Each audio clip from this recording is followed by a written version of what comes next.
So please, the final talk for today is by Codethink. So I was not sure of the names.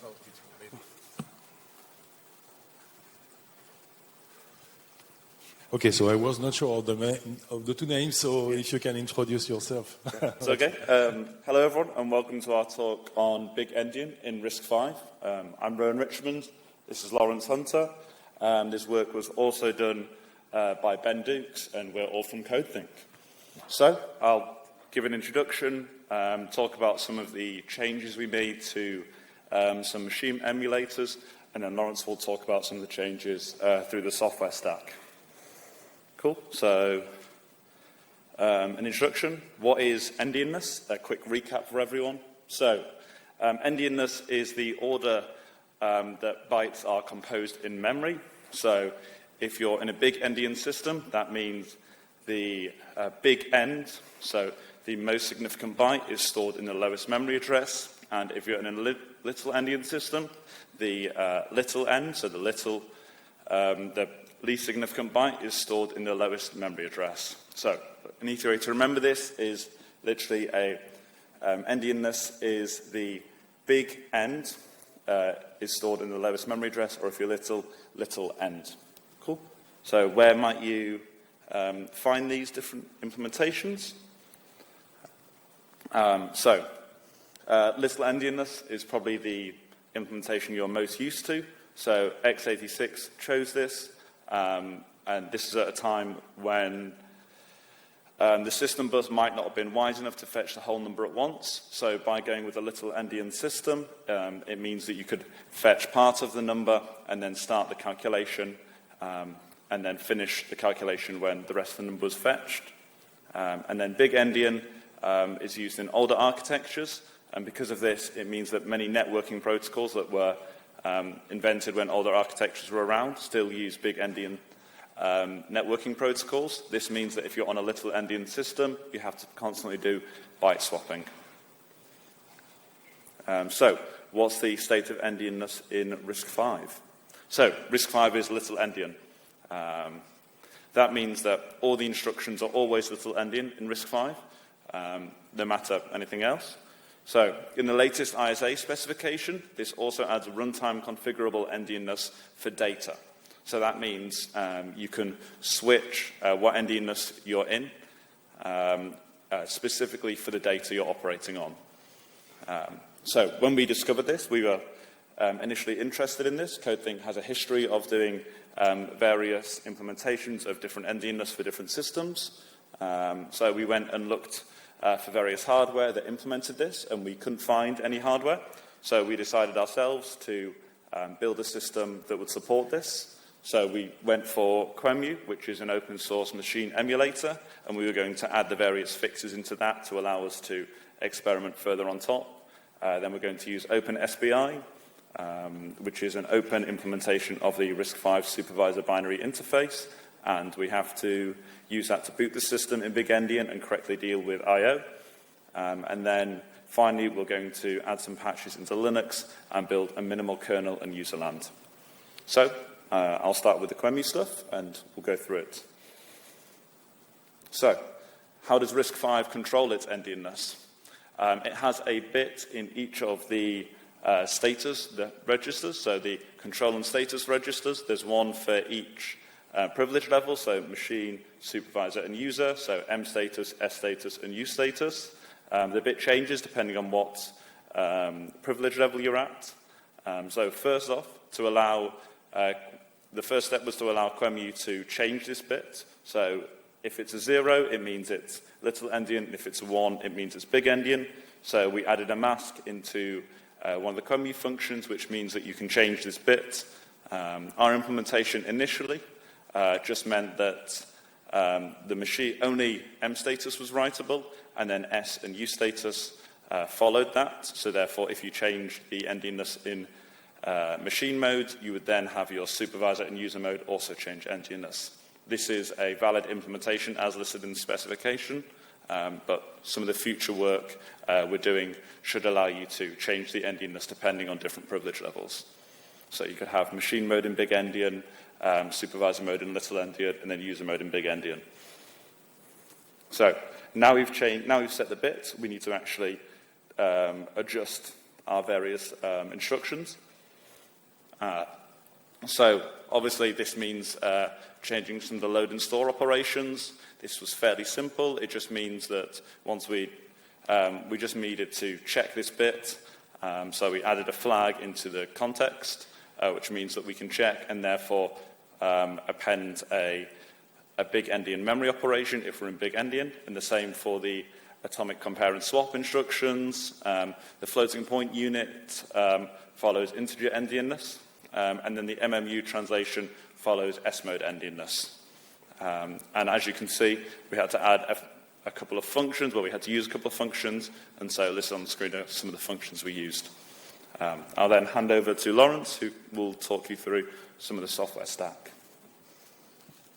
Cool, thank you, Roan. Hello, everyone. So Roan covered some of the software we're going to run on our big-endian platform, and I'm now going to go through some of the modifications we had to do on that.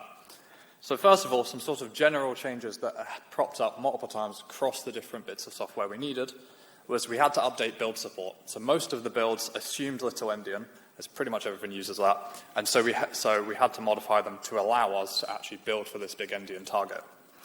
And we also had to, instructions are always also assumed to be little-endian, so that's also a problem. This quite often occurs when the specification gets ahead of the assemblers and instructions get hand-assembled, so they get included as raw data rather than assembled instructions, and they can be loaded incorrectly.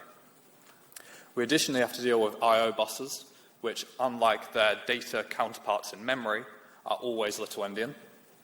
And as mentioned before, we had to update build configurations and software libraries as well. So specifically on OpenSBI, this needed the build modification I've mentioned before, and specifically here, that means that we are going to change our configuration so that we're building OpenSBI for big-endian. But to be able to run in big-endian, we need to change the initialization and reinitialization of the hearts to switch their endianness. And for that, what that means is that when we start, we run some assembly which does a CSR write and sets this big-endian bit. Under the hood, that does a barrier, and then we're in big-endian and we can continue. And similarly, I/O code had to be handled as mentioned before. So we can see a bit of the changes needed for OpenSBI, and we can see that they're pretty non-invasive and fairly trivial, which is very helpful, and is largely just build changes. There wasn't a huge amount needed here, but this is not exhaustive. So a little bit more on what I alluded to earlier about instruction endianness. So this quite often happens where instructions, the assemblers lag behind the specification. A recent example being vector cryptography, which we did, but the specification lagged behind for a long time. So OpenSBI uses .word to include these instructions, which marks them as just data. So in our case, where we have now come along and said that data is going to be loaded in a different endianness, this doesn't work. Luckily, this is an easy fix, and you can change .word to .instruction. And this also has the benefit that then tooling picks up these are instructions rather than just data. So it's helpful in multiple ways. And further on the build changes that we need to do. So there's a built-in macro called byte order, and this we essentially just needed to use this now. So instead of assuming little-endian, we now need to use this macro so it can be propagated to library build configurations so they can be built correctly. So you can see here an addition that we've added to support this byte order macro. So data decomposition and accelerated functions are used a lot, and libraries make sense to use these, and these have to be modified when using big-endian, and this is where our byte order macro that we have now added back in comes into place. So here's an example from, I believe, libc for the TCP header. So this is not our code, but it's extensively supported, and you can see the change the byte order macro does as it reorders the struct so it loads correctly on the big-endian. So unfortunately, something's gone a bit weird with the formatting on this slide, but in specifically the Linux kernel, so some of the Linux kernel makes use of accelerated functions, We can't use these. They aren't supported in big-endian, and it was a bit out of scope at the point we were, so we had to revert back to the assembly implementations. Just creeping off the bottom of the screen, there's some of the other things we had to fix in the kernel, which is to do with the instruction modification and introspection, and this is things like BPFs, BSwap, static branches, and just buffering off the bottom, kernel probes and U probes. So that's all from me, and I'll pass back to Roan to talk a bit more about the future of this project and where we'd like it to go. Cool. So let's talk about the current problems still there. So although we do have a system up and running, you can run on QEMU, you can run OpenSBI and the Linux kernel in big-endian mode. There are still lots of things that still need fixing. So this is, a lot of the time, this is fixes into different libraries related to the Linux kernel. And as you can see here, we've listed some of them. And then onto the upstreaming.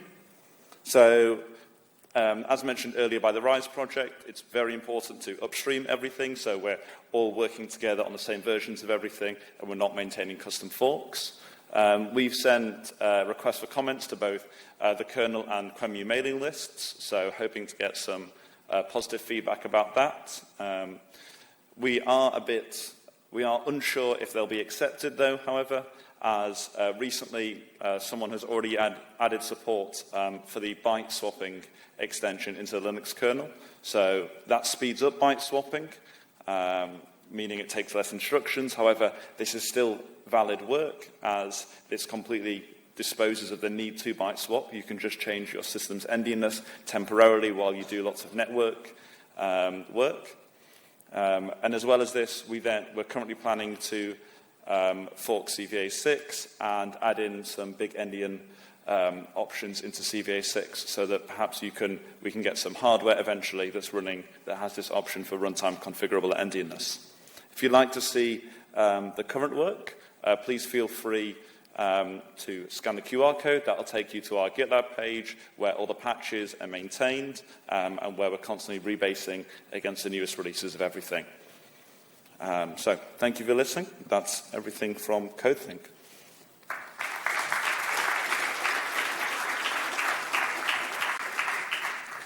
Yeah, thanks a lot. Very interesting and useful. Yeah, is there any, maybe one quick question? Oh, people want to have lunch, maybe? You have a poster, right, or a booth, maybe? We had a poster yesterday. Yeah, okay, so well, you can still find the speakers. So, there is a question here.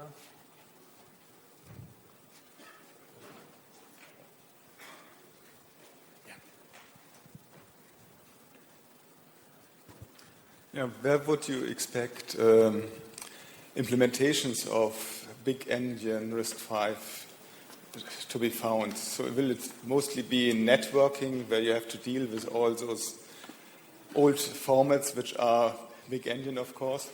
Yeah, so at least personally, I expect to find this in smaller chips that are basically forwarding, especially like IoT data and things like that, where they're mainly exclusively dealing with networking protocols. But obviously the specification does allow for runtime-configurable endianness. So if it would still have value in an application-sized processor, as you could switch one of your hearts to big-endian and then specifically block that out to do loads of networking protocol work.